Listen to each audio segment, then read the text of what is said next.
Jack, I've got some important news. The head of the CIA has finally given us the green light for the virtuous mission. Virtual mission? No, the virtuous mission. The future of our Fox unit depends on it. If it succeeds, we'll be officially organized into a unit. Virtuous mission? Sounds like some kind of initiation ritual. You know, don't get cocky. This isn't a training op.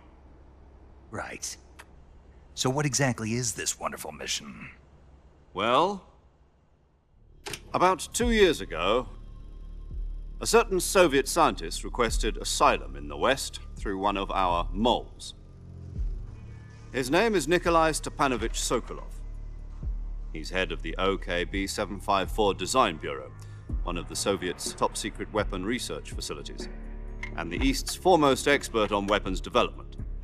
Sokolov? Isn't he that famous rocket scientist? The very same. On April the 12th, 1961, the Soviets achieved the first manned spaceflight in history. The Earth was blue, but there was no God. Well spoken. The rocket that carried Yuri Gagarin into orbit was the A-1, known as the Vostok rocket. Sokolov is said to be the man most responsible for the multi-engine cluster used in that rocket. After Gagarin's flight, Sokolov left rocket development to become the head of the newly established Design Bureau. From a lowly technician to head of a design bureau, that's quite a success story, so why'd he want to defect? It seems he'd become afraid of his own creations. Afraid? Call it a crisis of conscience. And for that, he left his country and his family behind and went over the fence? Not exactly. One of his conditions was that his family was also to be taken safely to the West. We used a mole to get the family out first and succeeded in sneaking Sokolov over the Berlin Wall shortly afterwards. I was the one who conducted the operation. The security on the eastern side was still full of holes back then. Then what? We got Sokolov over in one piece, but the whole ordeal had left him exhausted, and we checked him into a hospital in West Berlin.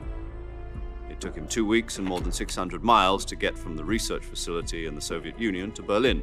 He was in no condition to say anything coherent. And it was only a week later that we had something much bigger on our hands. The Cuban Missile Crisis. October the 16th, 1962, President Kennedy received word that the Soviets were in the process of deploying intermediate-range ballistic missiles in Cuba. The President demanded that the Soviets dismantle and remove the missiles. At the same time, he announced a naval blockade to prevent further missile shipments from reaching Cuba. But the Soviets didn't back down, instead placing their armed forces on secondary alert. Soviet transport ships carrying missiles continued on course towards Cuba. US and Soviet forces went on alert for an all-out nuclear war. Frantic negotiations were conducted through the UN's Emergency Security Council and unofficial channels to end the hair-trigger standoff.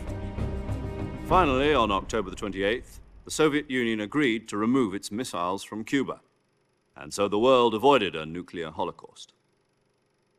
But in order to get the Soviets to pull their missiles out, we had to make a deal. You mean the one where the US agreed to remove its IRBMs from Turkey? No. The Jupiter IRBMs deployed in Turkey were obsolete, and we were going to get rid of them anyway. They had no strategic value whatsoever to either the US or the Russians.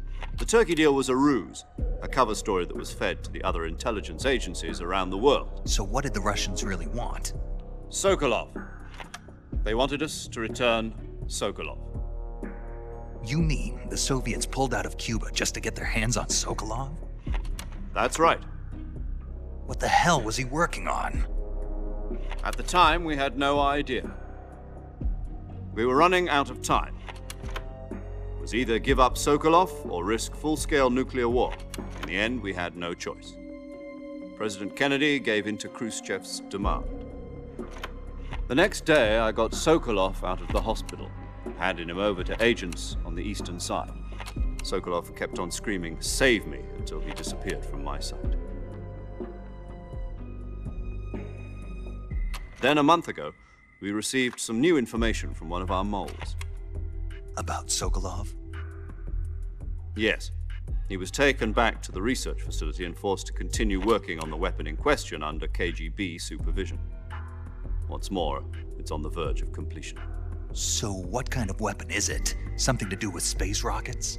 No, missiles. Same technology. I guess you're right. We don't know the details, but it appears to be a new kind of nuclear device. For half a year now, the Soviets have been conducting frequent nuclear tests at Semipalatinsk. Something to do with the weapon, I assume. We're talking about a secret weapon so big that Khrushchev was ready to pull out of Cuba to get it back.